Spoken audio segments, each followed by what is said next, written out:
এইটো কি তোমাৰ স্কিম হল মোবাইলটো আগত লৈ তুমি মাইকত কথা কবা এইটো কি ষ্টাইল ক'ত কাম কৰে আপুনি আৰু মোবাইলটো এনেকে থিয় কৰাই পেলাই আপুনি কথা পাতিব তাৰপিছত লগৰ মানুহখিনি ক'ব যে মই এনেকুৱা কলো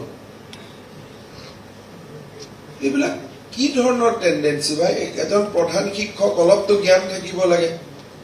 এনেকে আগত আপুনি মাইক ল'ব আৰু এনেকে মোবাইলত ধৰি কথা পাতিব সাংবাদিক হ'ব ইচ্ছা হলে সাংবাদিকত যাব লাগিব এইবিলাক নকৰিব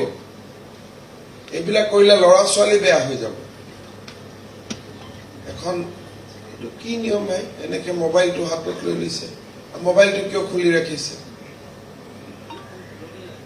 ভুলতে নহয় বাবা ইমানখিনিতো মোৰো 55 বছৰ হৈ গ'ল বুজিতো ইমানো পাওঁ না ঠিক আছে সাংবাদিকসকলে ইয়াতে কি কৰিব আপোনালোকক কোনে মাতিছে আপোনালোক বাহিৰত থাকক মই যোৱাৰ সময়ত কমেণ্ট দি থৈ যাম এওঁলোকক কোনে মাতিছে ভাই ডিপাৰ্টমেণ্টটো অলপ ঠিক কৰক